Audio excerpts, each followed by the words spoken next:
চলো বন্ধ করো একটু।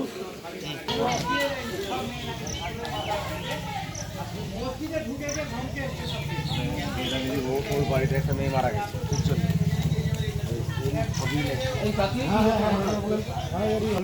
ওই কেসটা ওর নিজের বড় ভাবি একজন মারা গেছে আত্মহত্যা করে, ওর জন্য মানে ওই কেস ধরা পড়েছিল। ওর ভাই যে তো জেল খাটলো ওর ভাই, তারপরে এত বছর হলো ওর বাপ মা, সে যাই হোক ওগুলো।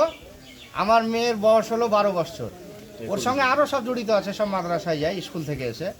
একদিন স্কুলে যেতে যেতে ছবি তুলে লাই পাশ থেকে, ঠিক আছে, ওটা হলো। তো যাই হোক, আমরা ভাবলাম যে মেয়ে ছেলে কোনো কিছু বলবো না। যাই হোক, আমি আমার মেয়েকে বলি যে চুপচাপ বাড়ি চলে আসবে, কে কী বলছে দেখার নাই আমার। ও আবার এবার আমি আমার মেয়েকে বেরোতে দিই না বাড়ি থেকে, শুধু মাদ্রাসায় যাই। মাদ্রাসায় গিয়ে ও আপনার 2 থাপ্পড় দিয়েছে। ইমাম সাহেব ছিল না, মানে আজান দেয় তখন আসে, হ্যাঁ। ও 2 থাপ্পড় এমন মারা মেরেছে, মেম্বারও খোঁজ পেয়েছে। আমি ওর কাছেও কালকে বলে এসেছিলাম। 2 থাপ্পড় দিয়ে ফেলে দিয়েছে। আবার সব বাচ্চাগুলোকে বলেছে, তোরা কাউকে কিছু বলবি না, না তো তোরাকে মারবো রাস্তায় ধরে।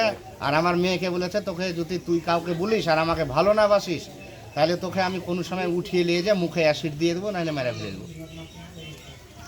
এত বড় কেস। এবার যদি গোটা বাচ্চাদের কথা শুনেন তো আমি ডেকে নিচ্ছি সবাই। এদের বাড়িটা কোন? এদের বাড়ি ওই তো স্যার, এর আগে কেস আছে, সালেকজান স্যার জানে।